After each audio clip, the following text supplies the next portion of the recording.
Ladies and gentlemen, we are back with another episode. Shout out to everyone on all platforms for tuning in. I am yours truly, Culture Shock, and I can't be here alone. I got my guy with me, Landon. Landon, how we doing tonight? Happy Friday. Yeah, man. Happy Friday. Another lovely end of the week.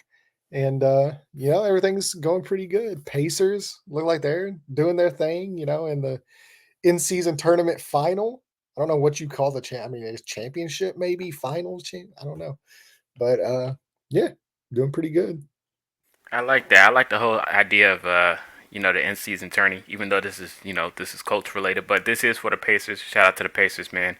They came a long way. I think the whole end tournament idea, just a quick thought, is a good idea in my opinion because around this time, if we didn't have it, this would be like the dead zone of basketball. So it keeps you interested, keeps you on your seat, keeps you motivated, and gives you that atmosphere of something to play for. So I do like that idea. Yeah, I agree. I think it's been really fun. I wish that the only thing that I would personally change about it would be like to have the semifinals, like have them like seeded and then have like Hmm. home games for the semi because the crowds at these things over the last like few games, especially like that Pacers crowd the other night was crazy. Like it was rocking in there. It was great. And then you kind of transition into like last night for both games at Vegas and it was just kind of like they were, everybody was just there, Right. but I think if you put the home fans in front of those crowds, man, like, yeah, that would have been awesome. So, but I agree with you. It's been fun. Yeah, it I'm definitely has. not even a big basketball guy, but That it's was got another me thing I was tuning in. thinking about too. It's got me tuning in, man. Like it's been fun to watch. So, Yeah, absolutely, absolutely. But we appreciate you for finally tuning in back into basketball. But we got to talk about these Colts, man. The Colts are still on the win streak. It is a how positive day, positive week. This is a good thing looking forward as a Colts fan because if you would have asked us about the Colts a year ago, we all probably would have had the same answer going into the season. But the Colts has turned this season into something to watch. It's been enjoyable, even though we don't have our star quarterback in Anthony Richardson. But the Colts are still fun to watch. They have their ups and downs, but at the end of the day, they are winning games. And just to speak on winning games, last week they wound up going against Tennessee Titans, which happened to be a division rival, and they wind up winning that game. The Colts wind up winning and actually sweeping them in the season. Now, who would have thought that? yay. Most of us thought we was going to either split or go 0-1, 1-1, 0-2, something like that. But the Colts have did this, and they did this without their starting quarterback. So things are looking up in Indianapolis. But I want to get your quick thoughts on last week's performance before we hop into this week. This was a game. Like I just couldn't stop thinking about this. This is a game that and I hate to be this cynical, I really do. This is a game that a Frank Reich coach team would have found a way to lose. And that's like been the biggest change to me with Shane Steichen is just like how prepared and how relentless this team is. Like they keep coming. Like no matter what, they could be down by 33 to nothing. And sorry to bring that up, but they could be down by that many points, and this team will not stop. Like they will keep going, and just to see them, fight back after that early deficit, which is what I said, like they didn't want to do, because then the Titans were going to be able to run the ball effectively. Will Levis was going to, be able to play keep away, like control and stuff like that, and really what you wanted to do was really kind of how the game morphed into in the second half. Is like you wanted Will Levis throwing the ball. That's the path to beat the Titans right now. You didn't want Derrick Henry to get loose, and they really limited him there at the end. After halftime because he had that big first half, and it was like, oh boy, here we go, 2 touchdowns, 100 yards. I mean, you're sitting there thinking, man, we miss Grover Stewart. And then just at halftime, man, the team just made the correct adjustments, and they really fought back. And Gardner Minshew, outside of a few plays, I thought he played really well in this game. Alec Pierce, how about AP, man? Like he's been open on these type of plays multiple games, now going through the season. I'm not even like the biggest Alec Pierce fan, but I mean, you could see the growth. He's not seeing the targets, but you can see the growth this year, which I think is like really what you wanted out of him. And just Michael Pittman Jr., man, continues like he's a wide receiver one. He's one of the best wide receivers, I think, moving forward in this league. And we're extremely lucky to have him, and hopefully he is locked up here this offseason. But yeah, man, like this whole team just fought, and that's what it's about whenever you're missing key players. I mean, I just want to give a shout out to this defensive line, bro. Like Quiddy Pay, Samson Ebukam, I was Taekwon gonna Lewis, mention them too. I was definitely gonna mention Taekwon. them. I mean, whew, man, these boys are on a tear right now, and especially those two guys there on the edge. So, man, it's been fun to watch for sure during the last month. Absolutely, man. This has definitely, been a fun team to watch. Nobody thought this edge rush would be as good as we did. We knew they were going to be quicker than last year's edge rush, but this edge rush is very special, man. I think that we got one of the best edge rushes in the league, quietly. And a lot of people don't Over the talk about last it, month but of the season, you have two edge rushers who are both in top five in pass rush win rate, which is like, and that I mean, that's a and that's that's things elite you love level to stuff. see. Yeah, That's things and you and love to really, see. like, that's what it was all about. We always knew, like, Quiddy Pay had the talent, Simpson Evacam obviously signing as a free agent. He was a talent, but you're kind of wondering how they're gonna fit and all this. And, they had the talent, it was really just about consistency. That's really was the next step, was you've seen the flashes from Quiddy Pay, you've seen the flashes from Dio, you've seen the flashes from Taekwon. You've seen the flashes, for all these guys, but there just hasn't been consistency with them. And now you're starting to see that consistency hit. And whenever they can play at that level on a consistent way, like they have in the last, 5 games or so, I mean, this is what you get. And you get some like really special moments, and you make it really hard for teams whenever you're playing them. I think that's really as great as the offense has been, as far as scoring. I believe somehow like they're eighth in scoring in the league, which is just absurd. But really, where you seem to see this team kind of take off is really coincides with that edge rush now taking off. And if they can keep that up, man, like this, I think I said it last week. This is a team that, like, if they get into the playoffs, man, Hmm. even with Gardner Minshew, I do not want to play the Indianapolis Colts in the playoffs. Yep, you definitely did say that last week, and I agree with you 100%, man. This team has been, is it just to go through all the obstacles they've been through this year, just to still be, Crazy. just to still be this good, and they did this without one of the best run stoppers, Grover Stewart. I mean, the fact that they did this without him, they did this without their star corner Julius Brents. Like this team Did it has without their played through starting quarterback. They've, without Anthony they've dealt Richardson. with injuries. JT now has missed, Yep, even Moss missing missed some Jonathan games too. Taylor. He got Yeah, injured, they didn't, battling and even Zach injuries. Moss, like they didn't run the ball well at all last week, Hmm. and they still found a way to, put up And 30 should took the points. running game over. Yeah, I mean, like that's what's so crazy about this season so far is like, I mean, if you would have told me, even with Anthony Richardson, I thought this was really going to be kind of an evaluation year before they really go Hmm. all in next season.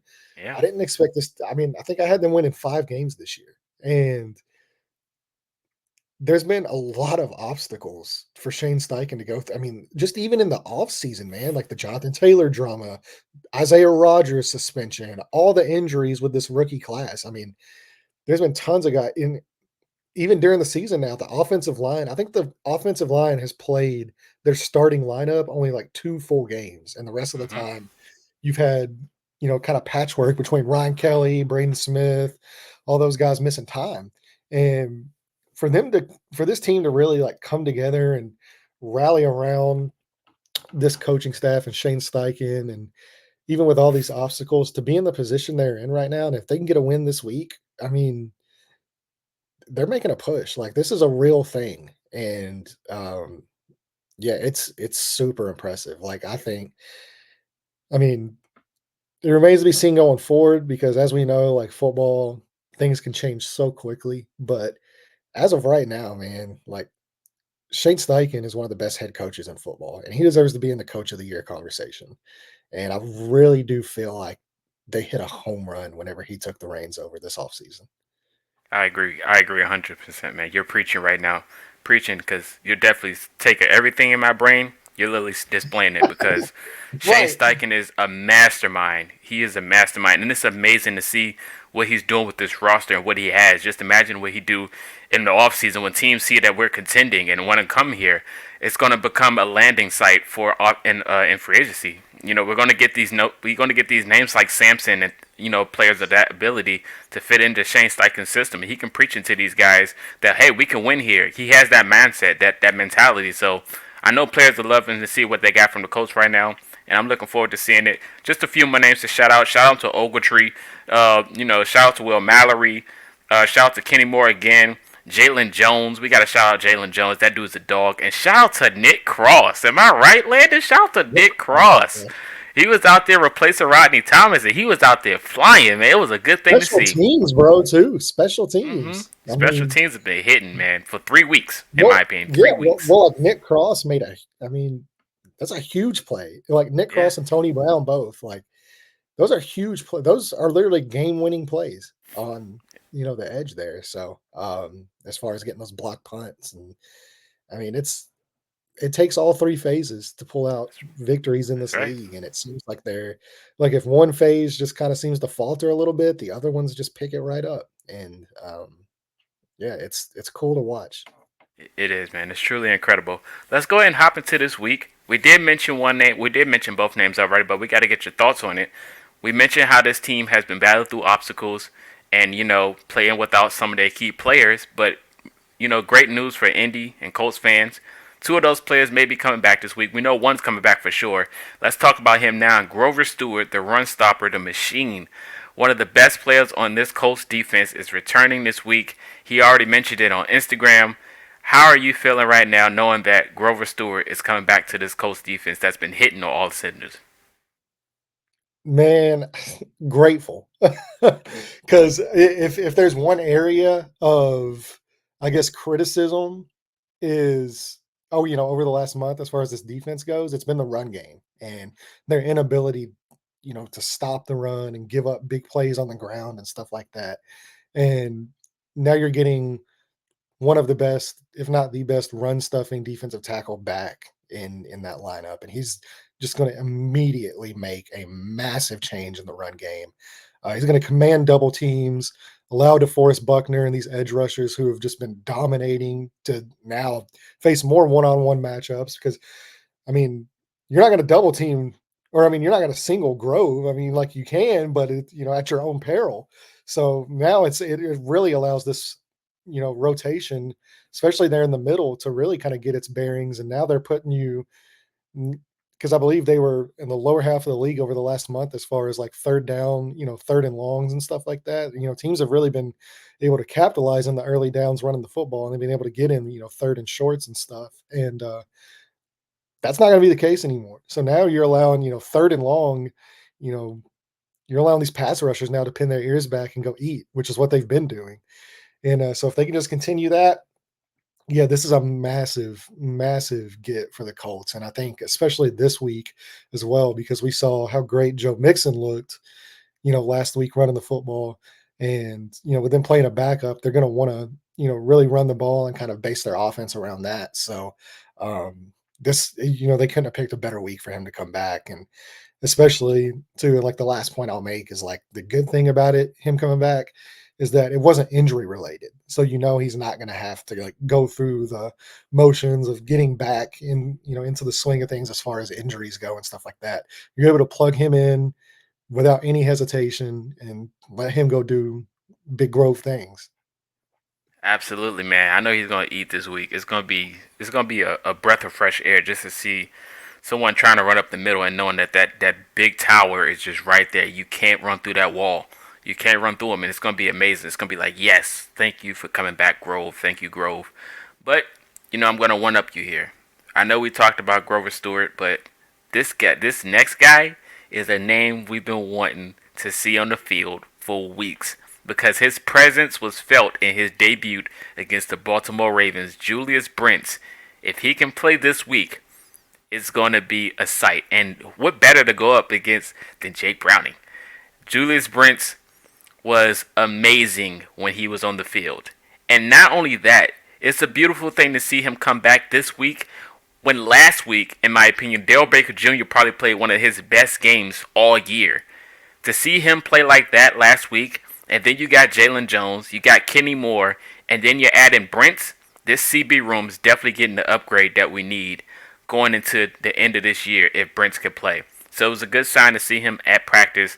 Let me get your thoughts on Brents and if he can play this week. Yeah, I mean, obviously I love Juju, and I think in time he's going to be a great cornerback in this league. I don't necessarily think he's playing this week. I think they're gonna. I mean, hamstring issues just in general are. I mean, it's tough. It's almost like a season long battle. Even whenever they are fully healed, you're still waiting until the off season to get 100%. As far as that goes. So I expect them, especially with the way that Baker played last week. I expect them to kind of be a little more cautious with it and just give him an extra week.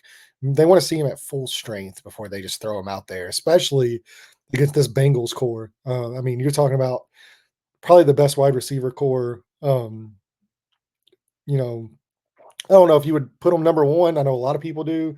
Some people, wouldn't. But I The mean, Dolphins there's up no there too. yeah, I was gonna say a lot of people kind of flip flop between them and the Dolphins, but there's no denying how talented this wide receiver room for the Bengals, really is. So I don't know if you would want to throw them to the wolves, still kind of trying to come back from that injury, which is kind of the opposite of what we were talking about with Grove. So I don't anticipate him playing this week. If he does, it would surprise me, but it'd be a good surprise. But if it was me, I would kind of just take it a little easy and let him get fully there in practice before I put him out there in a game. 100%, 100%. You mentioned the wide receivers for this room, but they don't have that guy in Joe Burrow. But Jake Browning did play really impressive last week. He played enough. He played good enough to get the dub, and that's pretty much what we want from Minshew. Just to play composure. Limit the turnovers, play some good dink and dunk football, and get us the dub. And he did that last week for the Bengals.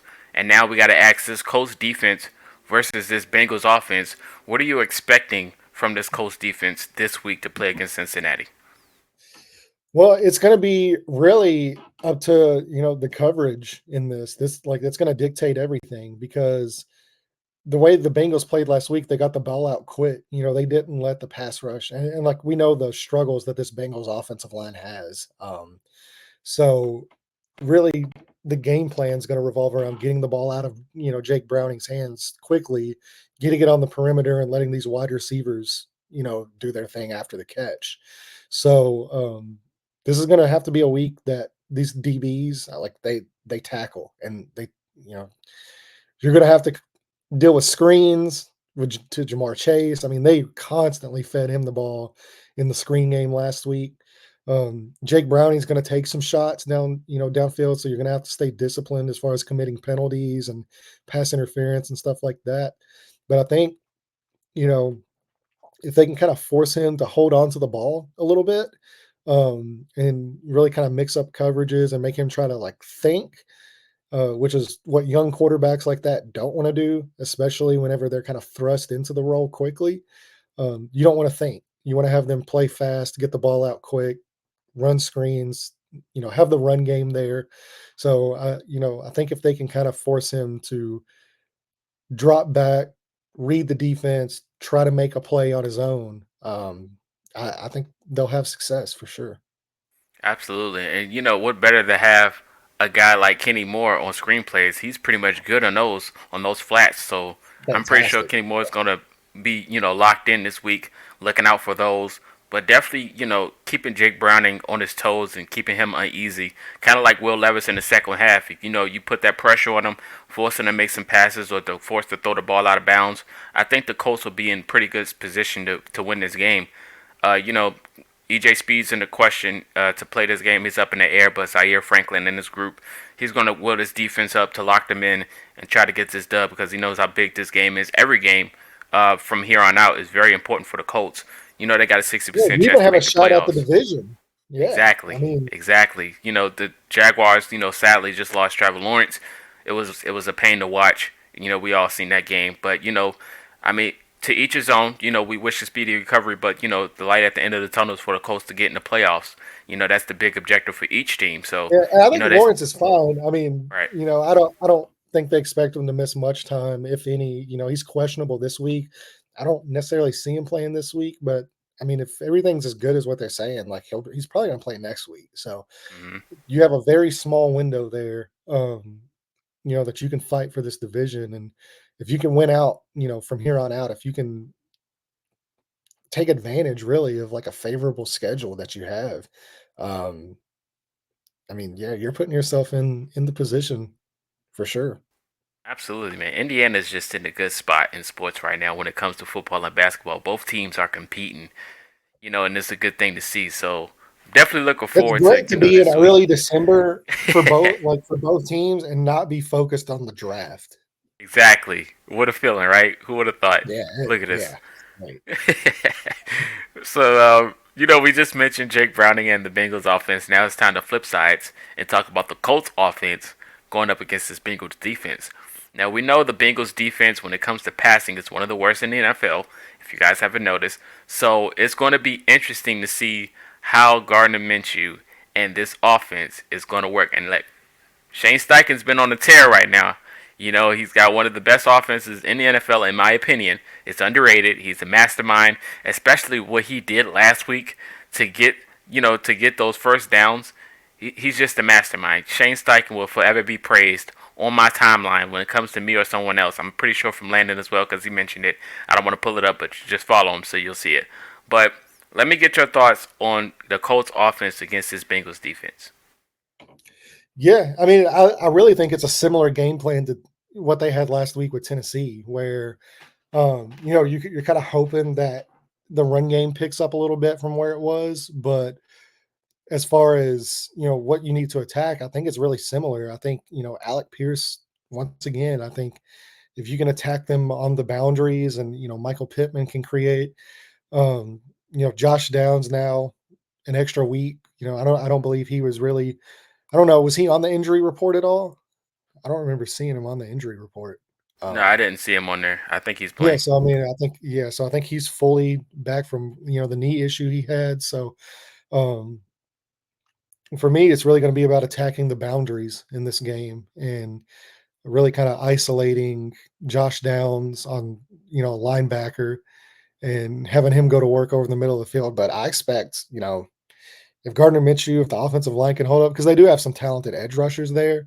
But if the tackles can hold up, especially without Braden Smith, if they can hold up and give Gardner Minshew time, and he can play with a little more consistency with his footwork and stuff like that, I think Alec Pierce can have another big game in this. He can have a huge impact, and that's really kind of what I'm expecting. I'm expecting them to come out and really throw the ball around quite a bit in this game.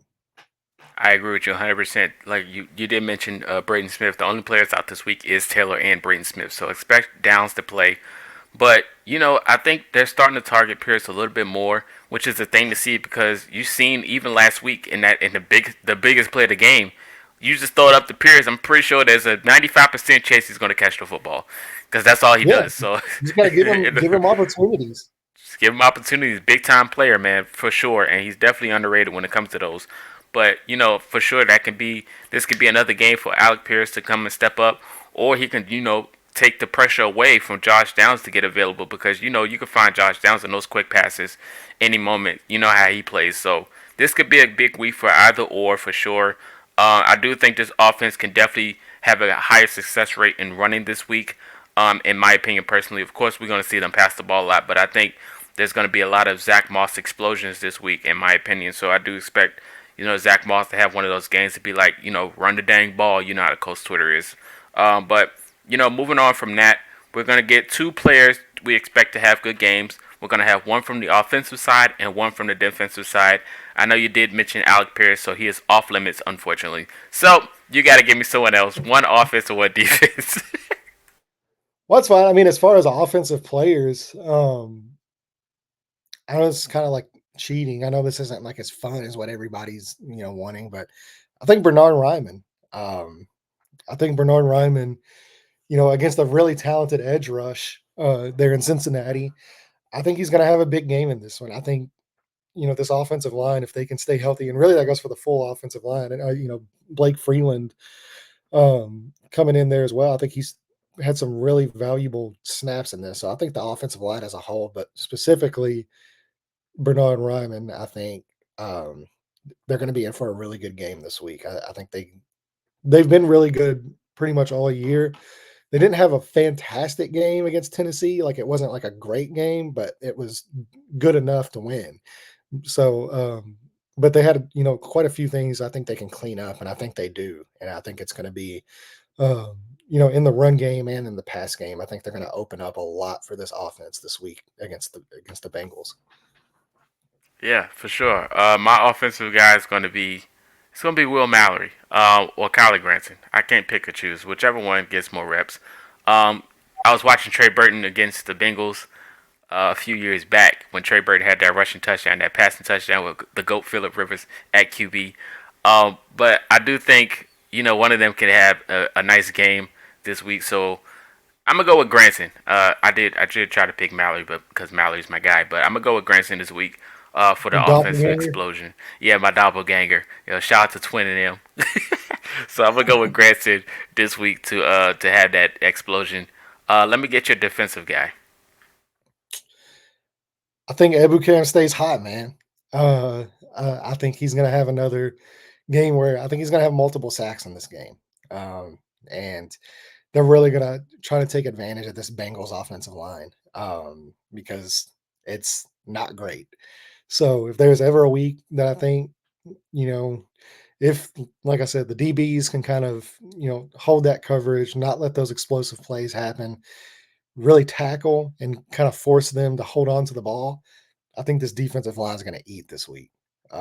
So yeah, I'm picking Samson Ebukam. I'm gonna go with the dark horse. Let me get Kenny Moore. I know we just mentioned screenplays and everything.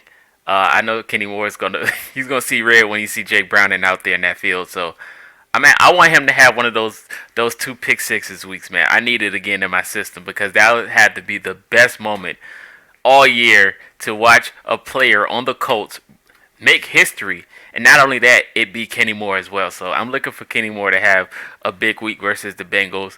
It's going to be exciting to see. JDW mentioned Julian Blackman. I would like him to have a good week as well. He's been balling, man. Julian Blackman's been balling all year for sure. Shout out to Julian Blackman. Now we hit the end segment of the show. 30-minute mark. Let me get your score predictions, or who do you think's going to win this game, and the score. Man, it's tough because the Bengals do have talent as far as especially in that wide receiver room, and I think they were a good running back. We'll see if Jake Browning can capture that magic again, but with the way this Colts team's playing right now, like it's going to be tough, and they're hard to pick against right now. So I'm going to take the Colts in this one. I'm going to take the Colts 27, the Bengals 17. I like it. I like it. I'm gonna pick the Colts too. I know in the past the Colts had players that weren't starters go off against them, especially at home. The Jets players of the world, Josh Johnson. But I do like the Colts odds right now, especially being at home. Even though they're road warriors, I do expect the Colts to have a nice game. So I'm gonna go with the Colts winning. I'm gonna go 30-13. I think Jake Brown is Woo, gonna. it's a Yeah, blowout. I think the Colts gonna put up a lot of points this week. That's just me hoping, wishful thinking. But having Big Grove back is gonna be a tremendous uplift for this defense. So I do think the Colts can piggyback off of that and put up a lot of points. So I'm gonna go 30-13 Colts blowout. Hopefully they can win like that. It'll be a good week for all of us. Stress-free partying, celebrating, have a good night. So Yeah, because 30-13 my Colts I'm sick of prediction. this like cardiac Colts things where I'm like at the end of the game, we're like I don't I, like I, just for my health, I think I need a good blowout game. So I don't know if Exactly. it's going to come this week or not, but I would appreciate it if it did. I literally was screaming at my TV after the big play. I said, Gardner, just win the game. That's it. Just win the game. And, that's what he did. He wound up throwing the ball to Michael Pittman Jr. in overtime to win it. I was just like, oh, okay. So Yeah, I mean, whenever you scream at the TV, it tends to work. So that's what I'm going to do this week. well, I'm just going to scream blowout. That's Right at the kickoff, huh? blow them out. But yeah, that's all we got for you guys. We appreciate each and every one of you for tuning in, live stream or via post stream. Give us your score predictions. If you haven't followed already, Hit the subscribe button. Follow us on social media on Twitter, X, all the good things. Turn on your notice when we go live. We're dropping a YouTube short just for comedy purposes. We should be back Sunday. I should be streaming the game with you guys watching and giving your reactions. But appreciate each and every one of you that tuned in. Appreciate everyone that responded in the comment section. That's Landon. This is Culture Shock. You guys enjoy your weekend. We shall see you Sunday. And we are out.